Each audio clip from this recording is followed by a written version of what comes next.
How many times have you heard in response to a question about something that we do in Catholicism, well, that's because of Vatican II, or because of the Second Vatican Council we do things that way, or Vatican II teaches. But how many of us today really understand what was Vatican II? It occurred between 1962 and 1965. It is the single most important event in the life of the Church during the 20th century, but a lot of us today just don't understand what it was. My name's Gil Michelini, and in this episode of Becoming a Light to the Nations, we're going to look at why the council was called and what was accomplished during the council.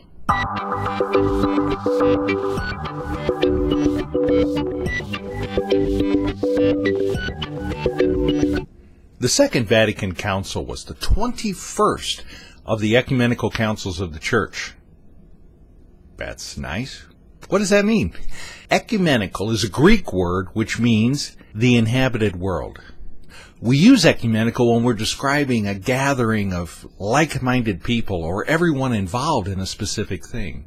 For example, you probably heard this was an ecumenical event, meaning that all Christians were involved with it. Or if you want to apply it to another group, that was an ecumenical baseball gathering. So everyone involved with this particular baseball league came to it.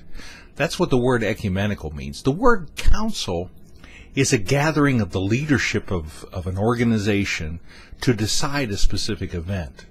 So a council of a corporation, for example, would be all the executive directors gathering together to have their regular meeting or to decide a specific issue. A council in the church is called by the Pope, who is the leader of the church, and it's a gathering of the bishops. Now, in Acts 15, there is a description of the first council of the church, which is commonly called the Council of Jerusalem. The Apostle Paul came to Jerusalem with the question of, how do we let the Gentiles into the church? And he came seeking the authority of Peter, who was the first pope, asking him, how do we handle this situation? It was not an ecumenical council because it wasn't a gathering of all the bishops. They were just there in Jerusalem, and they said, hey, everybody here, let's get together, let's decide this. The formula recorded in Acts 15 is the formula that all councils have followed. The leader, the Pope, in this case Peter, makes the proclamation. He officially called the council, so he made a proclamation, here's what we're going to do. And then it's up to the bishops to decide how to accomplish what the Pope wanted. And again, in Scripture, it's described that James said, we're going to write everything down, we're going to spread this out across the known world. So they had the description of what Peter had said written down and sent throughout the church.